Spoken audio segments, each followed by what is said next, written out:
Hello बच्चों, नमस्कार। कैसे हैं आप सब लोग? उम्मीद है बहुत अच्छे होंगे, शानदार, जिंदाबाद, जबरदस्त होंगे। बच्चे एक बार आ जाइए सभी लोग और शेयर कर दीजिए। हमें भी अच्छा लगता है कि आप सब लोग एक साथ आ जाते हैं। तो बच्चों, हम लोगों को उतना ही मजा आता है पढ़ाने में, जितना आप लोग होते हो उतना ज़्यादा इंटरेस्ट आता है। और जितना लोग आप लोग इंटरेस्ट लोगे पढ़ने में, उससे ज़्यादा हम लेंगे आपको पढ़ाने में, जैसा कि आप सब लोग जानते ही हैं। और बच्चों, हिंदी बहुत अच्छे से चल रही है, इसमें कोई शक नहीं होगा। आज 19वां वीडियो है। Monday to Friday video video चल रही है, बिना एक दिन स्किप किए हर दिन आपको वीडियो टाइम से मिल रहा है। बच्चों, विराम चिन्ह आज एक बहुत छोटा सा टॉपिक है, पर बच्चों इम्पोर्टेंट है। एग्जाम में क्वेश्चंस बनते हैं आपके। अगर मैं बोलूं यूपी टेट सिलेबस में या सी टेट में, तो बच्चों ये वर्णमाला के साथ ऐड ऑन होके आ जाता है। तो बच्चों, हमें जानना ही चाहिए इस टॉपिक को, इसलिए मैं वर्णमाला से बिल्कुल अलग पढ़ा रहा हूँ इसको, और बहुत मजा आने वाला है। बच्चों, विराम चिन्ह क्या है और इतनी छोटी सी चीज किसने बताई हमें हिंदी में? तो इनका नाम था श्री कामता प्रसाद गुरुजी। इनको बोला जाता है कामता प्रसाद गुरुजी। इन्होंने हिंदी में बताए हैं हमें विराम चिन्हों को लगाना। और इन्होंने ये भी माना है साथ में कि ये विराम चिन्ह जो आए हैं ये अंग्रेजी से आए हैं। और इन्होंने ये भी बताया है कामता प्रसाद जी ने कि भैया विराम चिन्ह 20 होते हैं। बच्चों, थोड़े बहुत आगे पीछे और एड ऑन एक आध और होते चले गए, वो बात अलग है, वो तो और आएंगे, कोई एक आध और ऐड कर देगा, ये तो चलता रहेगा। लेकिन सबसे पहले कामता प्रसाद गुरुजी ने बताया, और उनके अनुसार ही विराम चिन्हों को 20 माना गया है। और बच्चों, आज हम उन विराम चिन्हों को पढ़ते हैं। बच्चों, मैं इसकी छोटी सी आपको बता दूं कि अगर मैं इसके बारे में लिखूंगा, तो बेटा मुझे ये भी लिखना पड़ेगा कि विराम चिन्ह का अर्थ क्या होता है। तो मेरे ख्याल से सबको पता होगा कि विराम, विराम कहते हैं भैया थोड़ा सा विराम कर लीजिए, विश्राम कर लीजिए, वही विश्राम है। यानी थोड़ा सा बच्चे ठहर जाइए, ठहरना, ठहरना, या बेटा इसी को ठहरना या रुकना हम कहते हैं। विराम चिन्ह ठहरना या रुकना कहलाता है। और विराम चिन्ह का प्रयोग ना होने से कई बार, या गलत विराम चिन्ह का प्रयोग हो जाने से पूरे वाक्य का अर्थ बदल जाता है। आप कहोगे ऐसा क्या रोल है सर इन विराम चिन्हों का? विराम चिन्ह क्यों बने हैं? कॉमा जो होता है बेटा, कॉमा लगता है, कहीं पूर्ण विराम लगता है, ये सब विराम चिन्हों में आते हैं। बहुत बार देखा होगा आपने। पर इनको नहीं बनाते तो कितना बढ़िया रहता।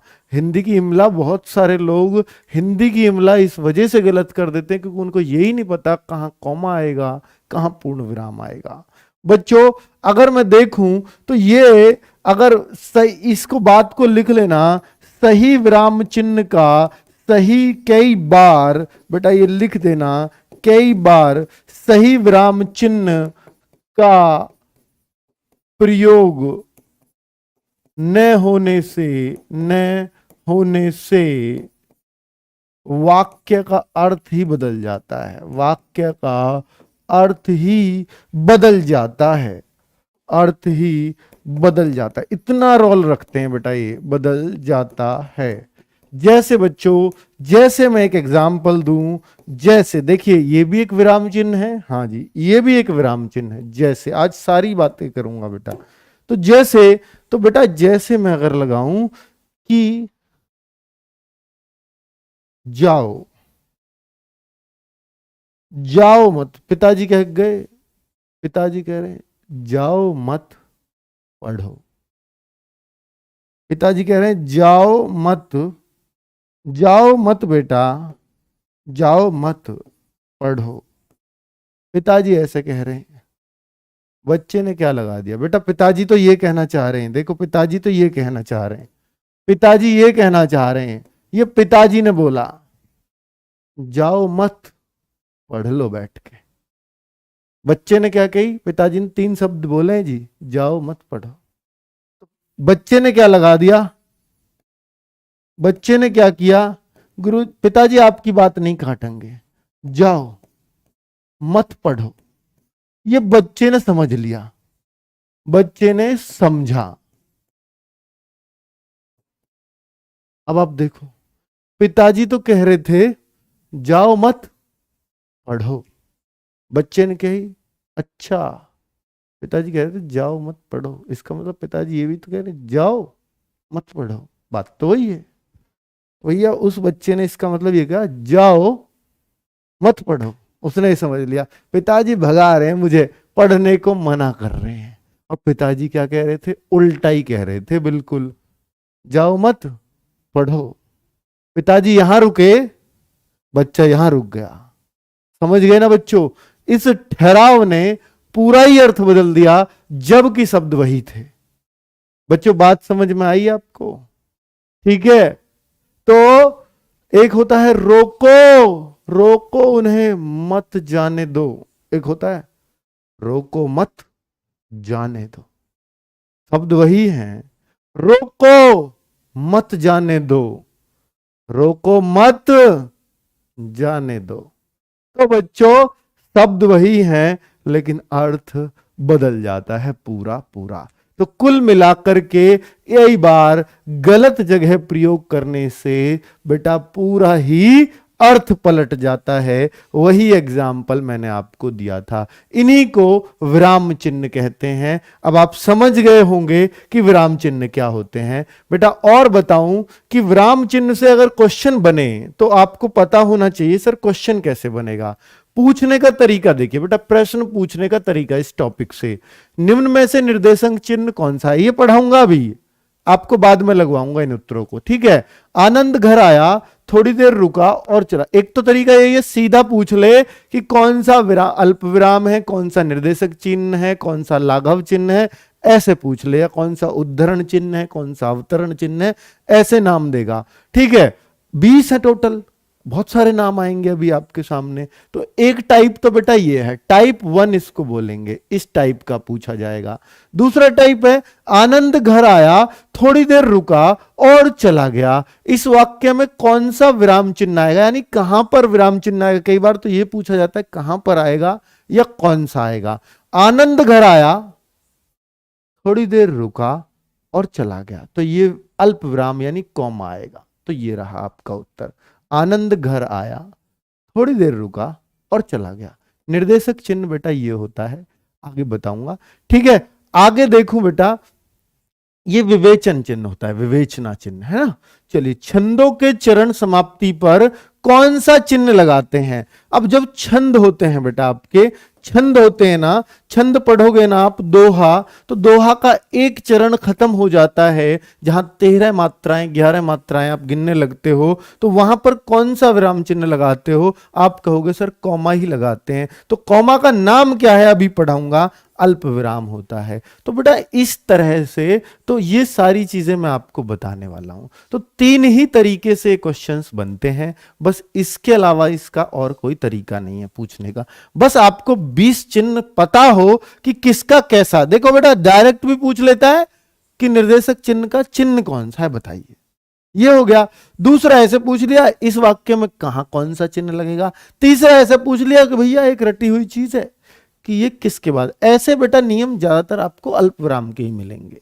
ठीक है, पूर्ण विराम के बहुत सारे नियम हो सकते हैं, बाकी किसी के बहुत सारे नहीं है। ठीक है, क्लियर है बच्चों। इसके अलावा किसी के दिमाग में आ रहा हो कोई और पूछा जाता हो, नहीं, विराम चिन्ह में इसके अलावा कुछ नहीं पूछा जाता। ठीक है बच्चों, तो बहुत अच्छा टॉपिक हुआ, बहुत मजेदार टॉपिक हुआ। अब मैं बेटा अब मैं आपको करवा देता हूं विराम चिन्हों के बारे में पढ़ा देता हूं। तो बेटा कामता प्रसाद गुरुजी, कामता प्रसाद गुरुजी के अनुसार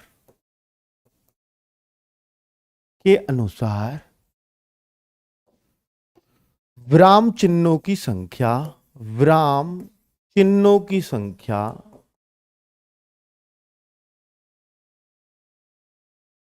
20 है। एक पॉइंट। दूसरा पॉइंट, ये विराम चिन्ह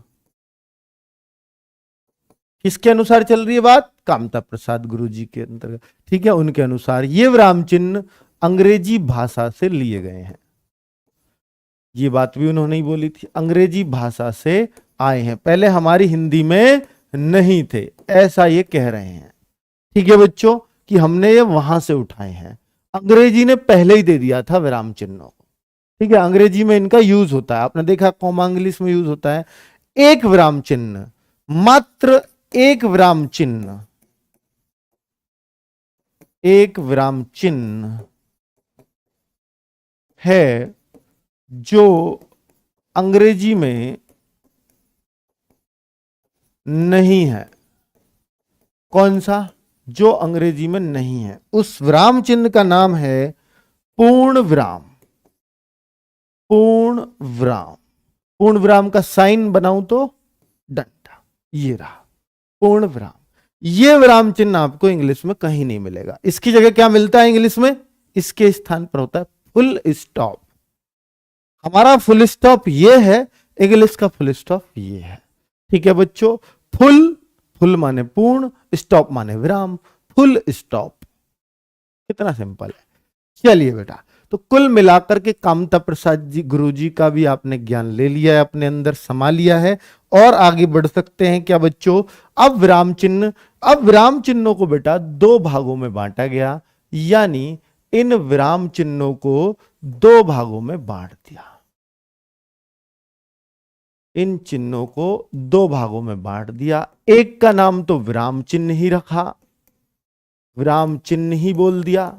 लेकिन देखिए, विराम मतलब रुकने के आधार पर जो चिन्ह बने। एक होता है कि उन पर रुकना नहीं है, जैसे कोई बोले आप कहां जा रहे हो, इसमें कहीं रुके हो आप, बाद में बस एक फुल स्टॉप लगा रहे हो, लेकिन वो फुल स्टॉप नहीं है, वो प्रश्नवाचक चिन्ह लगेगा। तो वो आप कहां जा रहे हो, तो एक्सप्रेशन से समझा आप कहां जा रहे हो, क्वेश्चन से समझा, आपके अंदर भाव उठा ये जानने का, तो बेटा उसको विराम चिन्ह ना बोल के वो बोला गया कि वो भाव चिन्ह है। हालांकि ये भाव चिन्ह भी विराम चिन्ह का ही रूप है।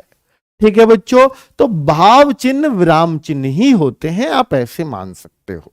बस अपने समझने के लिए हमने इनको अलग अलग कर लिया। ठीक है, तो ये दोनों मिलाकर ही 20 हैं। कभी कहो कि भैया विराम कितने, इसमें से भाव कितने, ऐसा कोई डिफाइन नहीं किया गया है। लेकिन जो रुकने की ठहराव के आधार पर है उनको विराम में रख दिया गया, और जो भावों के आधार पर है उनको भावों में रख दिया। बहुत सारी बुक्स में तो इनको बांटा ही नहीं है, और बांटना ठीक भी नहीं है, पर हम अपने हिसाब से बांट लेते हैं। ठीक है बच्चों, चलिए, तो इसमें कोई आपको एग्जाम में ये नहीं पूछेगा कि कौन सा विराम चिन्ह है कौन सा भाव चिन्ह है, कोई जरूरत ही नहीं है बेटा।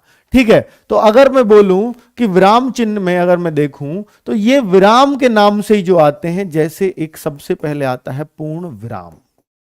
ठीक है बेटा, पूर्ण विराम, तो इसमें आप लिख सकते हो नंबर 1 पूर्ण विराम, नंबर 1 पूर्ण विराम। तो पूर्ण विराम में लिख सकते हो वाक्यों की समाप्ति पर, वाक्यों की समाप्ति पर, समाप्ति पर प्रयोग होता है।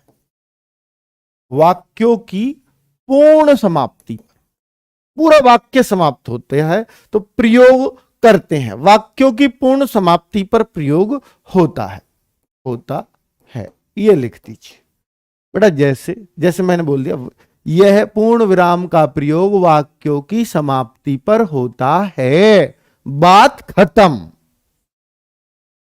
ठीक है बच्चों, तो यह हो गया पूर्ण समाप्ति पर। तो यानी जब हमारी कोई कही गई बात पूरी तरह से खत्म हो जाए तो हम कह देंगे ये सेंटेंस पूरा हो चुका है। ठीक है बच्चों, राम के चारों पुत्रों की नौकरी लग चुकी है, पूरी बात हो गई, पूरी बात खत्म है, तो पूर्ण विराम लगा दो। ठीक है, लेकिन अगर हमने उसके बारे में लेकिन किंतु परंतु से जोड़ना चाहा तो पूर्ण विराम नहीं, क्योंकि अभी बात रह रही है। राम के चारों पुत्रों की नौकरी लग चुकी है, लेकिन उनकी अभी शादी नहीं हुई। राम के चारों पुत्रों की नौकरी लग चुकी है, अगर बात यहीं खत्म कर रहे हैं पूर्ण विराम लगा दो। लेकिन राम के चारों पुत्रों की नौकरी लग चुकी है लेकिन उनकी शादी नहीं हुई, यानी उसी के बारे में भी बात चल रही है, तो फिर पूर्ण विराम नहीं आएगा। कौन सा आएगा आगे बात करूंगा। क्योंकि क्योंकि अब बेटा अभी भी उसी के बारे में बातचीत, पूर्ण विराम फिर लगी, क्योंकि उनकी शादी नहीं हुई है, यहां भी नहीं लगाएंगे क्योंकि क्योंकि लग गया, क्योंकि अभी उसी के बारे में बात कर रहे हैं। तो पूर्ण विराम वहां लगाएंगे जब बात ही पूरी खत्म हो जाए, क्योंकि वो चारों की एक साथ शादी करना चाहता है। चार लड़की कहां मिल रही है एक साथ, तो भाई इसलिए नहीं हुई, तो बात अब खत्म हुई, लास्ट में मार दो फिर पूरा। तो क्लियर हुई बात बच्चों? तो हाँ, शादी मुझे पसंद नहीं, नाम मत लो। अच्छा, ओके, ठीक है, महाकाल की लाडो लड़की थी ये। चलो बेटा, ये देखो, लड़कियां ही कहती हैं ऐसा अक्सर, लड़का भला ऐसा कह दे। तो बेटा पूर्ण विराम वाक्यों की पूर्ण समाप्ति पर प्रयोग होता है। अब मैं आगे अगर बोलूं तो बेटा इसमें बताने की जरूरत नहीं है, आप खुद लिख देना, जो मैंने एग्जाम्पल बोला है आप उसको प्लीज लिख लेना, ठीक है? तो जब वो लास्ट में खत्म हो रहा है तब लिखना। अब मैं दूसरे की बात कर रहा हूं बेटा, पूर्ण विराम के बाद में आता हूं, एक होता है अपूर्ण विराम। अपूर्ण विराम, इसका दूसरा नाम बेटा, पूर्ण विराम का चिन्ह भी लिख लो। पूर्ण विराम को कैसे लगाते हैं ये भी लिख लीजिए। पूर्ण विराम का चिन्ह, चिन्ह जरूरी है सबके, चिन्ह क्या होता है, ये रहा, ठीक है? तो अपूर्ण विराम, अपूर्ण विराम या उपविराम, उपविराम, तो इसमें लिख लो, इसमें लिख लो, जहां पर, जहां पर, जहां पर पूर्ण ठहराव ना होकर, पूर्ण ठहराव न होकर कम ठहराव होता है, होता है, वहां हम क्या लगाते हैं, वहां अपूर्ण विराम लगाते हैं, वहां अपूर्ण या उपविराम, अपूर्ण विराम लगाते हैं। इसका चिन्ह, इसका चिन्ह बेटा देख लीजिए पहले, इसका चिन्ह मैं आपको बता देता हूं।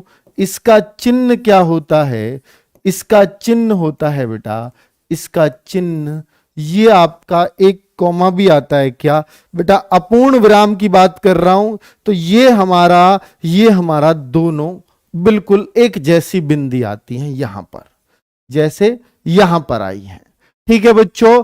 तो ये अपूर्ण विराम का चिन्ह है, जहां पूर्ण ठहराव ना होकर कुछ कम ठहराव होता है, वहां पर हम इनको लगाते हैं। बेटा ये अब आएगा कैसे, किस जगह पर ये आता है, मैं वो आपको बता देता हूं।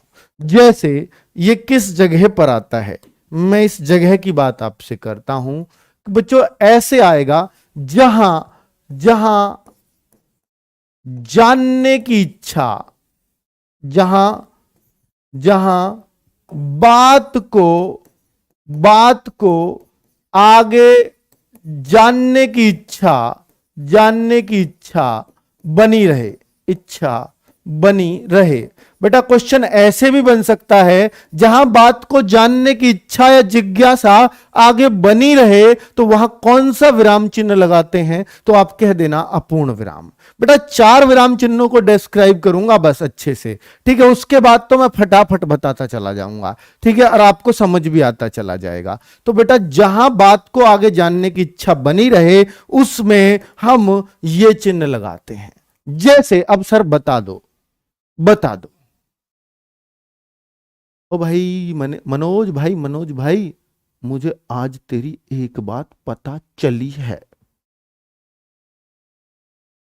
मनोज, मनोज, आज तेरी एक पोल खुल गई, एक पोल खुल गई भाई।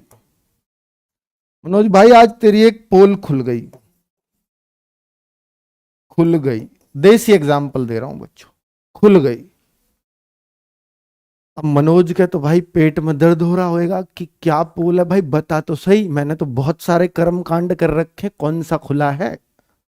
अब यहां पर बच्चों अब जिज्ञासा है कि नहीं, अब ऐसा कहे कि भाई मैं सोने जा रहा हूं, मनोज की रात तो पूरी पेट में दर्द रहेगा, पता नहीं क्या यार क्या बात हो गई, वो सो पाएगा? भाई उसकी जिज्ञासा तो देखो। तो जब ऐसी कंडीशन बनेगी तो हम आगे ऐसे लगा के छोड़ देंगे। मनोज आज तेरी एक पोल खुल गई।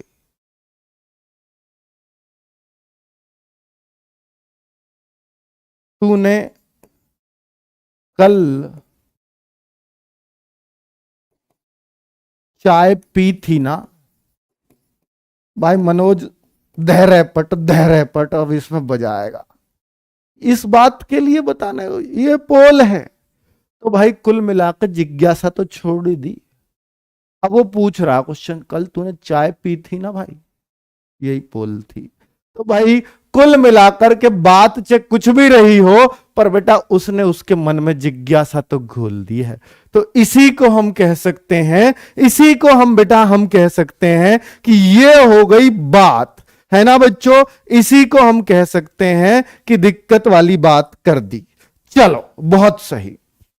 तो इस तरह जहां जानने की इच्छा, आगे सेंटेंस में जानने की इच्छा बराबर बनी रहे, वहां बेटा वहां हम इस चिन्ह का प्रयोग करते हैं। कौन सा चिन्ह है? ये रहा। ठीक है, बहुत बढ़िया। आगे बढ़ते हैं बच्चों, आगे आगे बढ़ते हैं और आगे बढ़ते हैं नंबर 3 पर।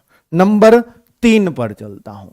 अब आता है एक जिसको बोलते हैं अर्ध विराम। बेटा ऊपर वाले को हम कोलन चिन्ह बोलते हैं अंग्रेजी में। अंग्रेजी में क्या? कोलन। और ये अर्ध विराम जो होता है सेमी कोलन। कैसा चिन्ह होता है? Semi colon. बेटा आपने बनाया है कभी अंग्रेजी में सेमी कोलन? बताइए। ये रहा चिन्ह सेमी कोलन। ये तो ऊपर, ये तो बिल्कुल वही है सर, अपूर्ण विराम। ये और कर दो, यानी नीचे वाला कॉमा और ऊपर वाली बिंदी। क्या ऐसा भी कोई चिन्ह होता है? होता है। अब रट लेना बेटा। जहां पर एक ही बात को आगे बढ़ाया जा रहा हो, आगे बढ़ाया जा रहा हो, जहां पर एक ही बात को आगे बढ़ाया जा रहा हो बच्चों, जैसे, अब जैसे में मैं आपको बता देता हूं कैसे। जैसे में मैं आपको एग्जाम्पल देता हूं बेटा, ये रहा। हमें पता चला है, हमें पता चला है, हमें पता चला है। इतना छोड़ दूं क्या? हमें पता चला है। अब बेटा ओ हो, यहां तो जिज्ञासा रह गई। क्या पता चली भाई? बता तो दो। तो यहां पर जिज्ञासा है तो ये छोड़ दीजिए। हमें पता चला है, यहां जिज्ञासा है तो ये छोड़ सकते हैं बच्चों कि हमें पता चला है कि आप बहुत परेशान हैं। आप बहुत परेशान हैं, परेशान हैं। यहां तो बेटा अब ये पूरा हो गया सेंटेंस, है ना?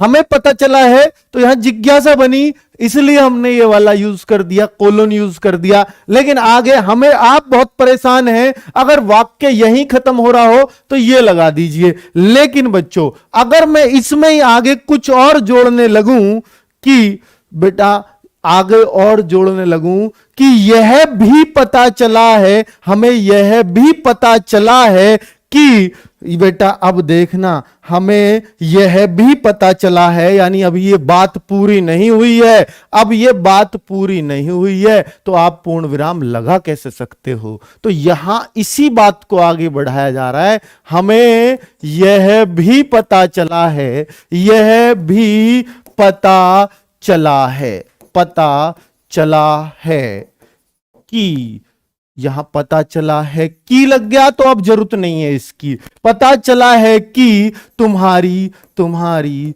एक गर्लफ्रेंड भी है, तुम्हारी एक गर्लफ्रेंड, ऐसे लिखते हैं, हमने आज तक लिखा ही नहीं, गर्लफ्रेंड भी है।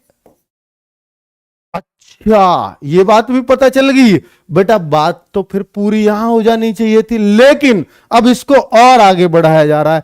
साथ में एक बात और पता चली है, साथ में एक बात और पता चली है, साथ में एक बात और पता चली है।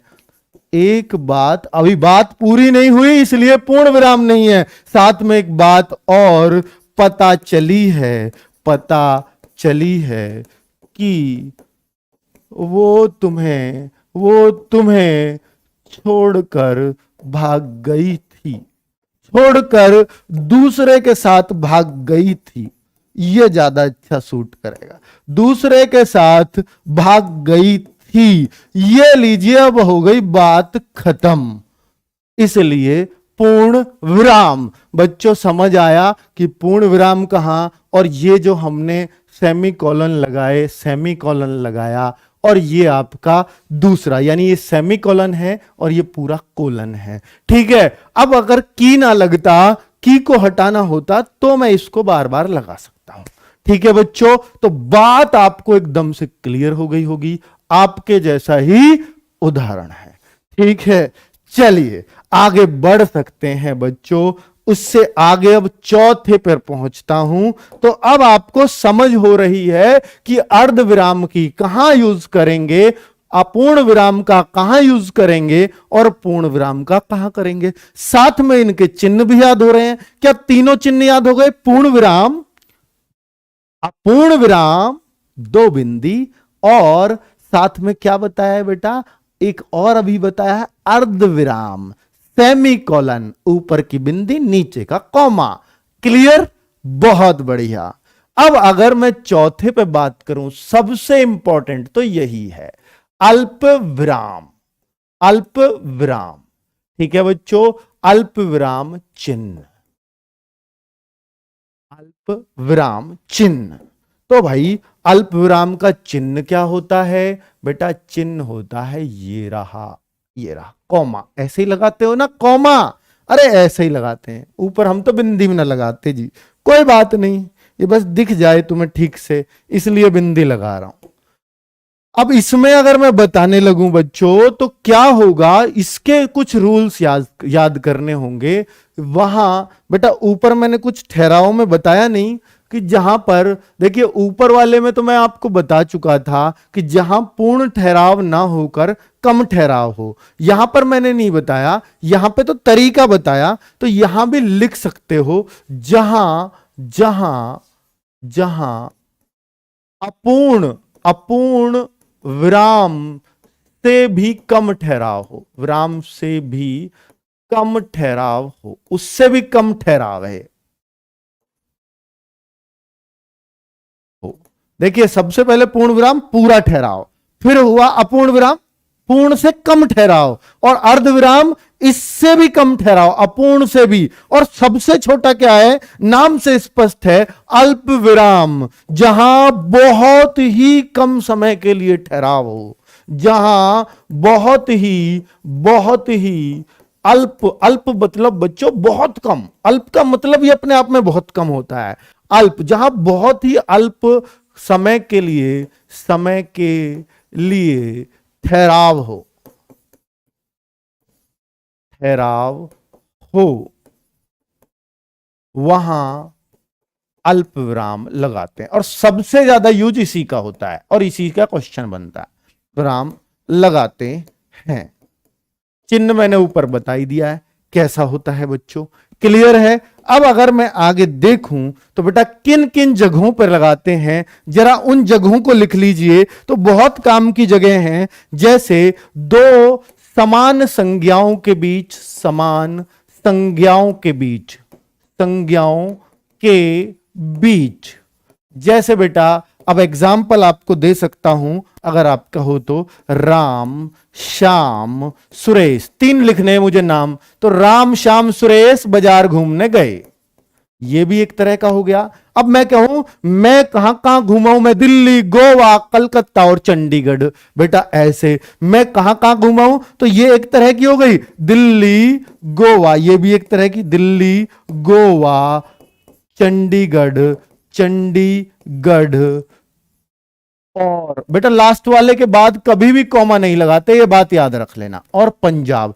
मान लो मैं 4 जगह गया हूं ना, तो इनके बीच कॉमा आएगा। अगर और लग गया तो फिर कॉमा लगाने की जरूरत नहीं है कि चंडीगढ़ के बाद भी आपको कॉमा की जरूरत है। नहीं, चंडीगढ़ के बाद एक और शहर आ रहा होता तो मैं जरूर लगा देता। ठीक है, मैं दिल्ली, गोवा, चंडीगढ़ और पंजाब गया। ठीक है, स्थान थे, यहां नाम थे, तो एक जैसे जहां भी होंगे वहां पर बेटा इस तरह से समान संज्ञाओं के बीच हम कॉमा ही लगाएंगे। अब कॉमा बोलते हैं बेटा इसको। और अगला और क्या बताऊं बेटा, दो समान सर्वनाम के बीच भी, सर्वनाम के बीच भी। सर्वनाम के बीच कैसे सर? सर्वनाम के बीच बेटा खुद ही देख लो, जैसे तुम, मैं और वह, 2 हो, 3 हो, 4 हो, 2 नहीं, 2 कहना गलत है, ज्यादा भी हो सकते हैं जैसे वो है। समान संज्ञाओं के बीच, समान सर्वनाम के बीच तुम, मैं और वह जाएंगे। ठीक है भाई, इस तरीके से निकल जाना है। अब बच्चों नेक्स्ट क्या है?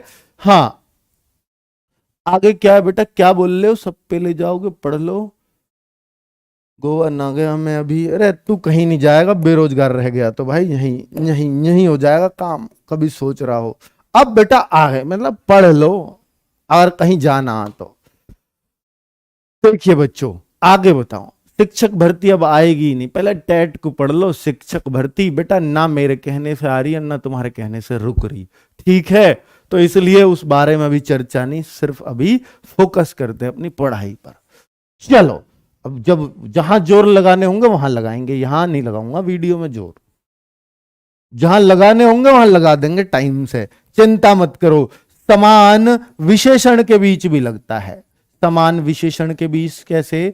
समान विशेषण जैसे गुणवाचक विशेषण, गुणवाचक विशेषण कहो, जैसे तुम जो है, तुम भाई, तुम जो है ईमानदार हो, तुम बहुत अच्छे ईमानदार, गुण है सब, कर्मठ, और आ गया तो फिर अब नहीं लगाऊंगा, और जुझारू नेता हो, जुझारू नेता हो। तो सब क्या है? ये बेटा विशेषण है, सबके बीच लगा। तो समान विशेषण के बीच, ऐसे ही एग्जाम में क्वेश्चन आ जाएगा, समान संज्ञाओं के बीच कौन सा विराम चिन्ह लगता है? अल्प विराम। बच्चा यूं ढूंढेगा, यार ये क्या बोल दिया, मेरी समझ नहीं आ रहा। तो भाई ऐसे आपको सोच लेना है।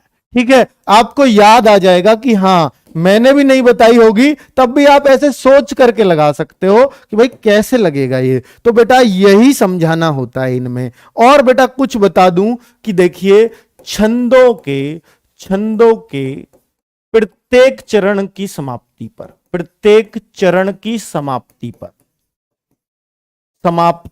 पर आपको पता ही है, इसको बताने की जरूरत नहीं है। ठीक है, रहीमन धागा प्रेम का, यहां कॉमा लगाओ। मत तोड़ो चटकाए, यहां तो अब आपका एक और कॉमा आ जाएगा। तोड़े से फिर ना जुड़े, जुड़े गांठ पर ही जाए। तो भैया तोड़े से फिर, नो सॉरी, जोरे से फिर ना जुड़े, यहां कॉमा, जुड़े गांठ पर ही जाए। तो बेटा ये हो गया आपका। तो इस तरीके से रहीम जी का दोहा, वहां 4 जगह ठहराव था, लास्ट में तो पूर्ण विराम लगा देते हैं, लेकिन उनसे बीच में जो 3 चरण आए सब जगह कॉमा कॉमा लगाते चले जाएंगे। हाँ, जोड़े से, बिल्कुल बिल्कुल, मैं समझ गया बेटा। हाँ हाँ हाँ। अब नेक्स्ट क्या है? नेक्स्ट क्या है बेटा, ये लीजिए, किंतु परंतु। बेटा ये थोड़ा सा अपवादित है, इसमें आपका किंतु परंतु में क्योंकि वाक्य खत्म नहीं होता, तो कई बार आप ना दूसरा विराम चिन्ह भी यूज कर देते हैं, जिसको हम बोलते हैं, क्योंकि एक समान बात जा रही है तो सेमी कोलन वाली बात, अर्ध विराम वाली बात भी कहीं कहीं आपको देखने को मिल जाएगी। किंतु परंतु लेकिन, ये एक ही सेंस होता है इन सबका, किंतु परंतु लेकिन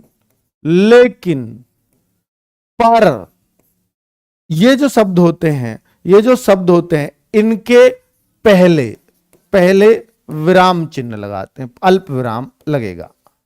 ठीक है, कहीं कहीं अर्धविराम भी देखोगे, दोनों ही लग जाते हैं। ठीक है बच्चों, क्योंकि अगर वाक्य पूरा नहीं होगा तभी तो इनका यूज करते हैं। मैं वहां गया किंतु वो तो निकल गए थे, मैं वहां गया किंतु वो तो निकल गए, मैं वहां गया, गया के बाद कई बार आपको ये लगेगा मिलेगा, और कई बार अगर बहुत गहराई में गया तो वो अर्धविराम लगा देता है बच्चों।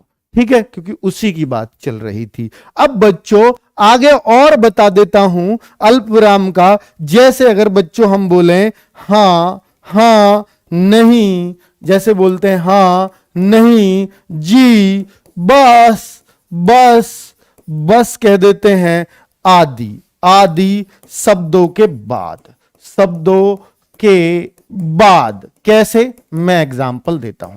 कैसे बेटा, जैसे, जैसे, जैसे इसका एग्जाम्पल दूं, हां, हां, मैंने, मैंने तुम्हें पीटा था, तुम्हें पीटा था।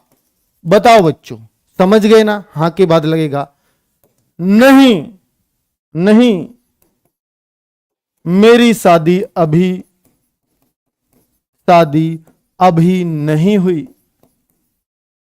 तो लग गया ना? तो क्वेश्चन आंसर के जवाब में ज्यादातर। और जी, जी, मैं यह काम जरूर करूंगा, जरूर करूंगा। बस, बस सासू मां, और कितना खिलाओगी, और कितना खिलाओगी। ठीक है बेटा, तो अब आप सब समझ गए हो। और कितना खिलाओगी, ये लीजिए, इस तरह से भी हम लगा देते हैं। ये लीजिए, बस बहुत हो गया, इस तरह से। तो जहां पर बच्चों इस तरह, हालांकि इसमें बेटा ये जो बस है तो ये कुछ विस्मयादि बोधक भी है, तो कई बार यहां पर विस्मयादि बोधक भी देखने को मिलेगा आपको। ठीक है, आगे बताऊंगा। हाँ, सासू मां। चलो बच्चों, तो ये शादी की बात, सासू मां की, ये जो जवान पीढ़ी है ना हमारी बेटा, जब तक शादी और सासू मां ये सब इसलिए लेके जाता हूं ताकि इंटरेस्टिंग एग्जाम्पल बन सके आपके। चलो अब आगे और बढ़ जाएं बच्चों। तो हमने 4 विराम चिन्ह सीख लिए, मेन तो यही है। इसके आगे तो बेटा भाव चिन्ह आ जाते हैं जो विराम चिन्ह की ही कैटेगरी है। ठीक है, अब आपने चारों विराम सीखे जिनमें नाम विराम आ रहा था। जैसे बच्चों पूर्ण विराम, फिर आपने सीखा अपूर्ण विराम जिसको उपविराम भी बोलते हैं, तीसरा आपने अर्ध विराम, चौथा अल्प विराम। सबसे ज्यादा अल्प विराम में आपने सीखा कि बहुत सारा कुछ है। ठीक है सर, सासू मां के एग्जाम्पल मत दिया करो। चलो बेटा, नहीं देंगे, शादी की याद आ जाती है कि हम अब तक रंडुआ क्यों हैं, है ना बच्चों, ये याद आ जाती है। चलो आगे से आपकी दुखती रग पे हाथ नहीं रखेंगे।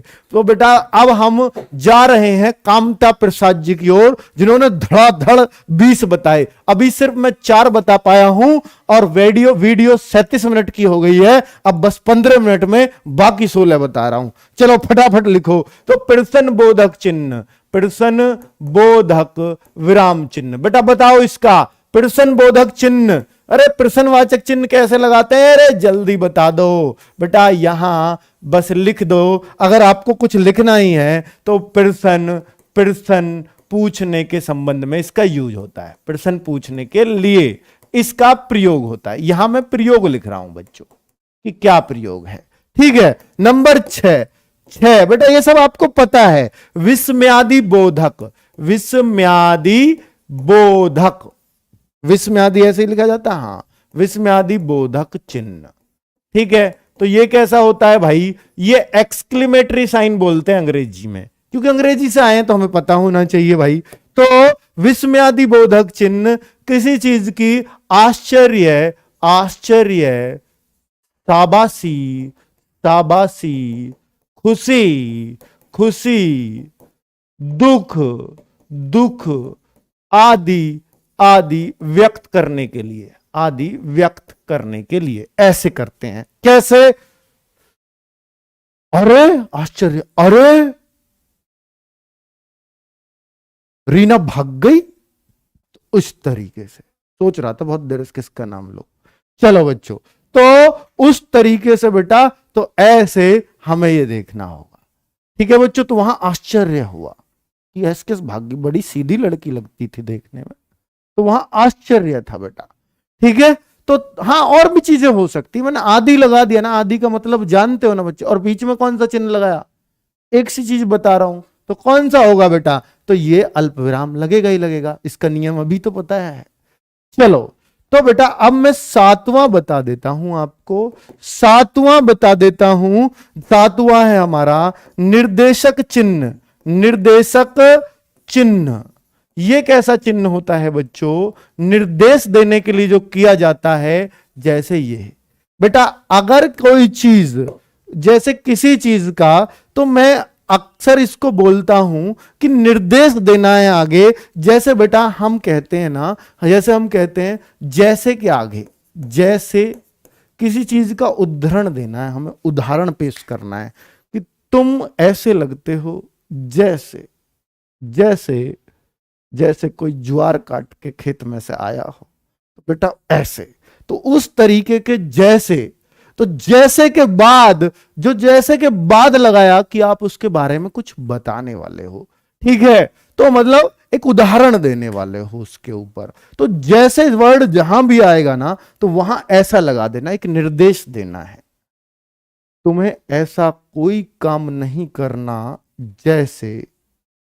तुम्हें ऐसा कोई काम नहीं करना जैसे रमेश ने उसका मुंह तोड़ दिया था, ऐसा कोई काम नहीं। जैसे के बाद जहां लगेगा वहां ये है, तो निर्देश दिया, एक निर्देशक चिन्ह हुआ कि भैया ऐसा मत कर देना। तो कुल मिलाकर के जैसा, या हम जैसे बहुत जगह देखते हैं निम्नलिखित है, तो कुछ उदाहरण निम्नलिखित हैं, तो जो है के बाद लगाते हैं वो यही लगाते हैं बच्चों, निम्नलिखित है, कोई आपको गलत नहीं कहेगा अगर आप ऐसे करते हैं। लंबा वाला डंडा एक तो बेटा छोटा सा होता है, एक होता है ऐसा, तो जो लंबा वाला होता है वो लगता है। ये देखिए 3 डंडे होते हैं, डैश के भी 3 होते हैं, एक छोटा, एक लंबा और एक नीचे। इसको अंग्रेजी में बोलते हैं अंडर स्कोर। जो आप हैशटैग चलाते हैं ना आजकल ट्विटर पे, क्या हैशटैग है वो जो लगता है, लिख लेना ट्विटर के हैशटैग में प्रयोग चिन्ह, इसको बताऊंगा इसको हिंदी में क्या बोलते हैं।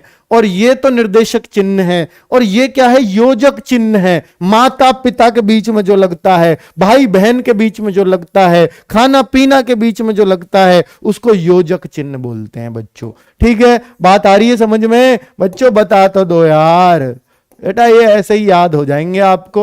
अब न्यू कहोगे गुरुजी बहुत ही बढ़िया समझ में आ गए, ये रहा योजक चिन्ह। तो लिख देना एग्जाम्पल, आगे एग्जाम्पल लिख देना। इसको सामासिक चिन्ह भी बोलते हैं क्योंकि समासों के बीच में लगता है। माता पिता, माता पिता, ठीक है। और क्या लगा दूं, भूख प्यास, भूख प्यास, ठीक है बच्चों, आदि। अरे लिख लेना अपने, बहुत भाई बहन कुछ भी लिख दो यार।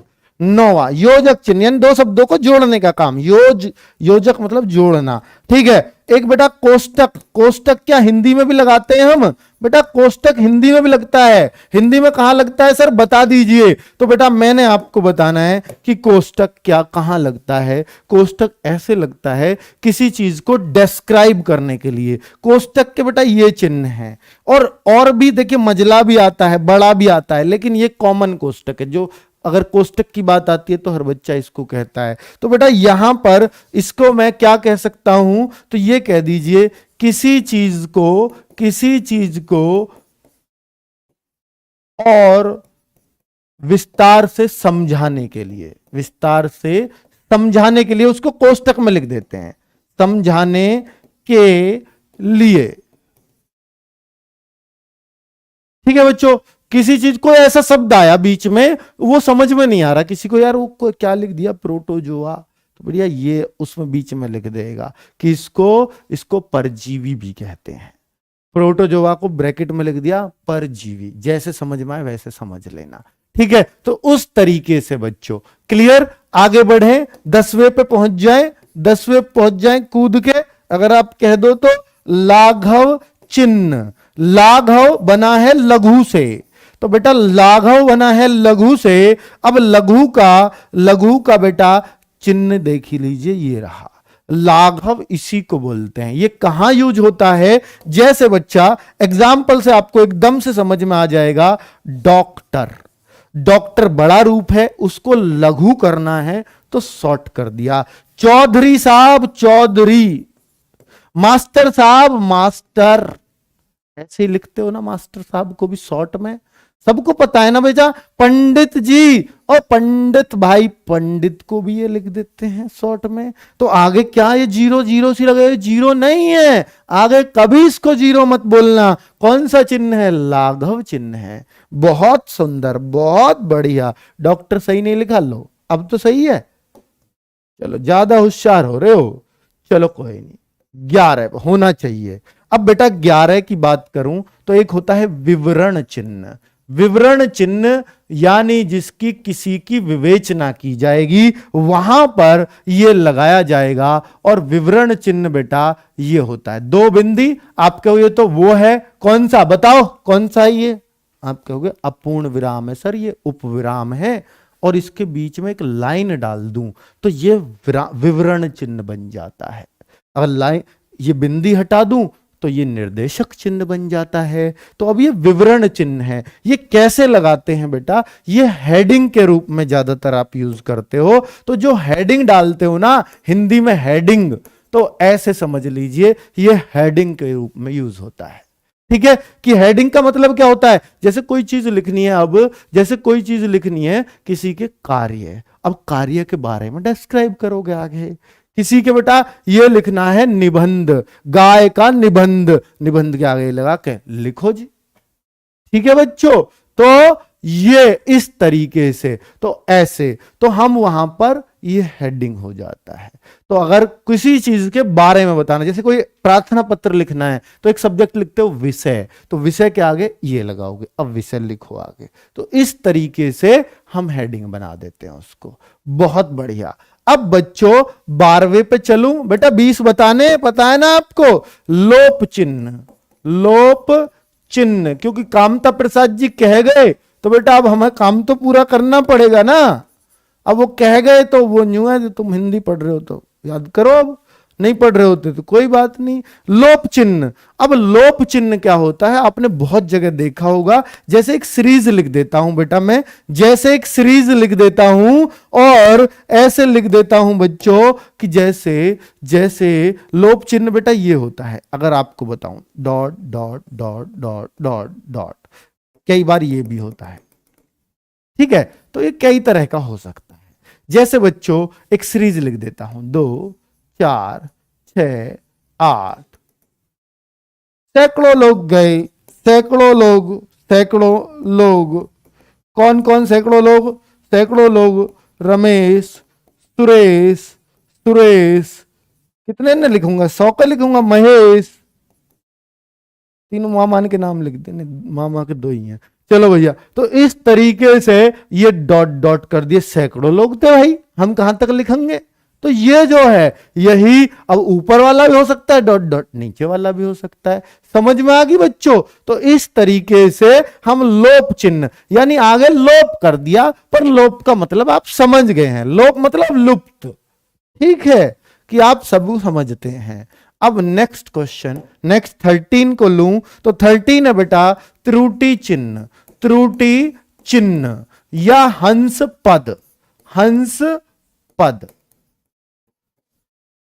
तो बेटा आपने ये तो बहुत जगह देखा होगा, ये तो बहुत जगह आप देखिए ये लगाते हैं त्रुटि चिन्ह, ये लगाते हैं बेटा। कैसे?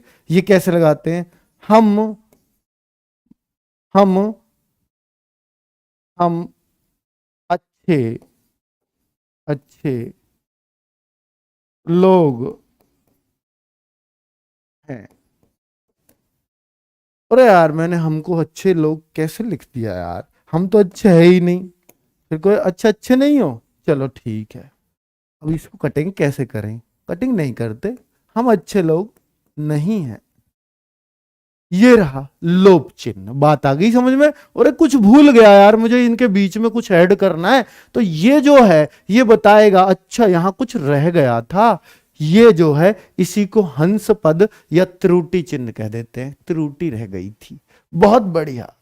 चलो बच्चों, तो इस तरीके से बच्चों आपको बहुत आसानी से समझ आ रहा होगा कि त्रुटि चिन्ह का प्रयोग भी कहां कहां होता है। अब आप भूलोगे नहीं रे, खुद एक बार प्रैक्टिस कर लेना बेटा। कैसे प्रैक्टिस करनी है, इन सारे चिन्हों को एक साथ लिख लेना, इन सबके नाम एक साथ लिख लेना बच्चों। अब इन सबके जब नाम लिखोगे तो आगे आगे बस चिन्हों का इसका विवरण कैसे बताया, ये लोप कहां बताया, ये त्रुटि कहां बताया, तो बस ऐसे याद रख लेना बेटा बहुत अच्छे से, है ना। ये बहुत यूज करते हैं सर। हाँ बेटा, तब भी तो आप तो आज तक नाम नहीं पता उसका, बताओ हंसपद नाम होता है इसका। चलो आगे है अनुवृत्ति चिन्ह। अनुवृत्ति या पुनरावृत्ति, अनुवृत्ति या पुनरावृत्ति चिन्ह, पुनरावृत्ति चिन्ह, बात एक ही है बेटा। ऐसे ही एग्जाम में क्वेश्चन बन जाएगा कि पुनरावृत्ति चिन्ह कौन सा है, तो बेटा पुनरावृत्ति चिन्ह का मतलब भी तो दिखना चाहिए। अरे आपने बहुत जगह लगाया ये पुनरावृत्ति चिन्ह और आज भी लगाते हो। जैसे मैं लिखूं मैं या आप यहां लिख दो कि रमेश एक अच्छा लड़का है, अच्छा लड़का है। ठीक है बेटा, और आगे मैं लिख रहा हूं रमेश एक ईमानदार लड़का है। दो बात लिख रहा हूं, ईमानदार। क्या मुझे पूरा लिखने की जरूरत है?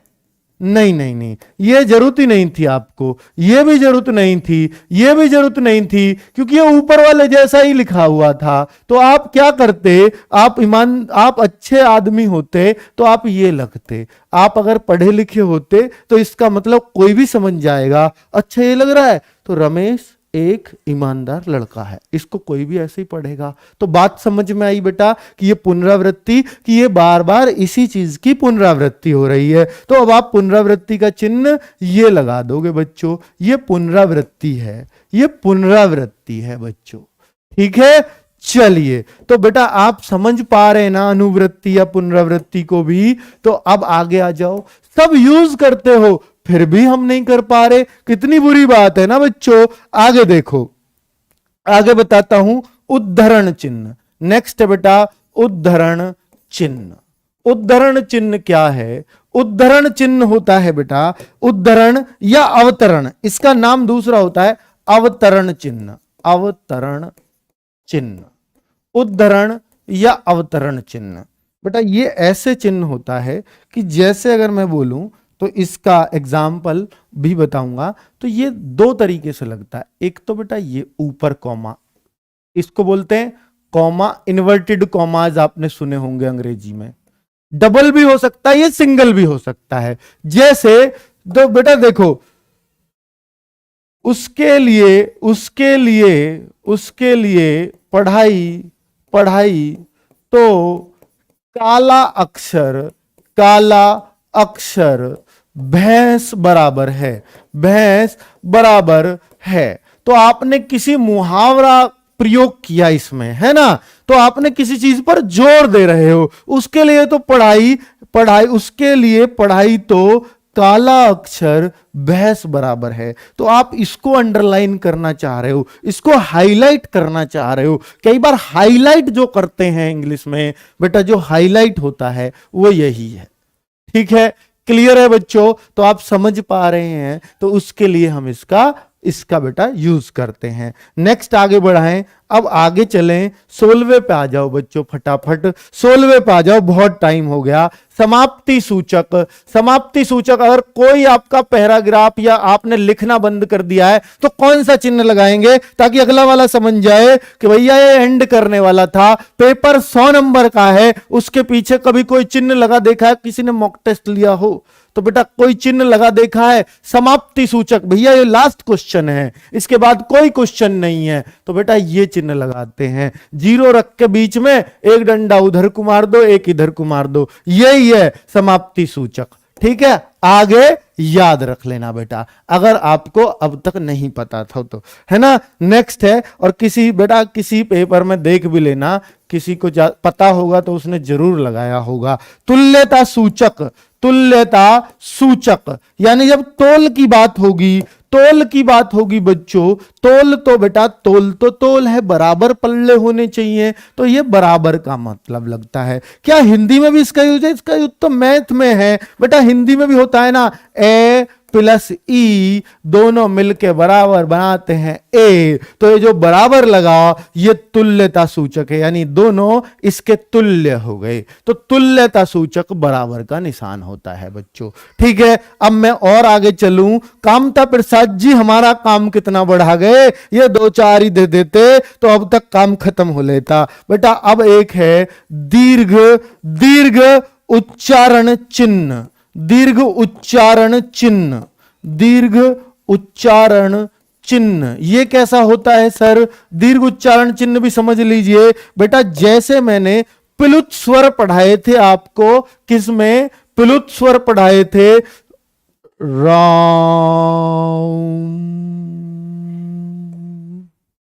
ये लो, ओ, ऐसे बोलते हैं, ये हमने खींची ध्वनि को, किसी चीज को खींच कर बोलना, दीर्घ उच्चारण करना, लंबा उच्चारण करना, तो इसका चिन्ह क्या हो गया? अगर चिन्ह की बात करूं तो चिन्ह हो गया बेटा ये जो चिन्ह है ये दीर्घ उच्चारण का चिन्ह है। जैसे यहां कि इसको खींच कर बोलो, ये रहा दीर्घ उच्चारण चिन्ह। बहुत बढ़िया। नेक्स्ट बच्चों, तो अब आपको याद तो हो गया होगा बेटा, नेक्स्ट राधा, तो अगर कोई चीज भी खींच कर बोलनी है तो इसका मतलब ये लगाते चले जाओ। आगे बच्चों, एक होता है पाद चिन्ह, और जिसको हम बेटा क्या बोलते हैं आपको भी मालूम है, अंडरस्कोर हैज टैग बेटा, हैज टैग। जैसे जैसे बेटा अब आपको याद आएगा, नहीं तो ऐसे लग के तो ये औरों जैसा ही लगेगा। तो बेटा यहां का उदाहरण दीजिए, उदाहरण दीजिए, उदाहरण दीजिए कि भैया जैसे बेटा योगी जी के साथ हैशटैग चलाया, हैशटैग चलाया कि हैशटैग में फिर तुम इसे ले जाओगे नहीं, लेखपाल, लेखपाल भर्ती, भर्ती निकालो, लेखपाल भर्ती निकालो। ये जो है ये यही चिन्ह है, पाद चिन्ह। पाद मतलब पैर, तो पैरों में ये चिन्ह होता है, यानी नीचे ये चिन्ह होता है। इसी से बात पकड़ लेना बेटा, है ना। चलो, तो अब आपने हैशटैग वाला याद रहेगा। कामता प्रसाद जी भी अब खत्म हो जाएंगे इसके बाद। तो बेटा क्या है, एक और चिन्ह है जिसको हम टीका चिन्ह बोलते हैं। क्या? टीका चिन्ह, टीका चिन्ह या तारक चिन्ह बोलते हैं बच्चों। ये कैसा चिन्ह है सर? बेटा इस चिन्ह की कोई डिस्क्रिप्शन नहीं है, ये कुछ भी हो सकता है। ये कैसा चिन्ह है? ये स्टार भी हो सकता है, ये डॉलर भी हो सकता है, ये 2 भी हो सकता है, ये 1 भी हो सकता है, कुछ भी, इसके अनंत रूप हो सकते हैं। इसका मतलब देखिए, टीका है तो स्टार है तो टीके की तरह हो गया। टीका मतलब ये है कि अगर कोई चीज समझानी है, जैसे बच्चों मैंने आज एक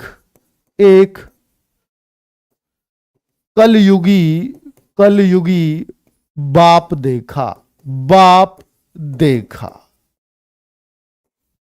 अब यहां कलयुगी बाप आपको समझाना है, तो यहां आपने लगा दिया स्टार, डॉलर भी लगा सकते हो। और फिर नीचे लिखा होता है कि जहां जहां स्टार लिखा है, स्टार का मतलब होगा, जहां स्टार लगाया उस स्टार का मतलब है कि उस स्टार का मतलब है कि कलयुगी जो बाप है उसका मतलब है बुरा पिता, बुरा पिता।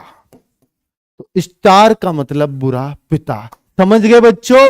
तो टीका, ये जो टीका चिन्ह लग गया, टीका 2 भी हो सकता है, 1 भी हो सकता है, कुछ भी वो लगा सकता है। तो बच्चों कैसी लगी क्लास? उम्मीद है सब कुछ क्लियर हो गया होगा। विराम चिन्हों में 20 के 20 कामता प्रसाद जी आज पूरे बोर्ड पर खोल कर रख दिए। मुझे उम्मीद है कि आपको बहुत अच्छे से समझ आ गया होगा बच्चों, है ना। तो आज क्लास यहीं दी एंड करते हैं, और बच्चों कल के लिए फिर इंतजार करते हैं। लेकिन उससे पहले आपसे उम्मीद करूंगा कि लाइक भी करके जाएंगे, और बेटा और दूसरों को भी बताएंगे कि यहाँ पर टीचिंग की एक्सीलेंट क्लास चलती हैं, है ना बच्चों। चलिए ओके बाय बाय, फिर मिलते हैं।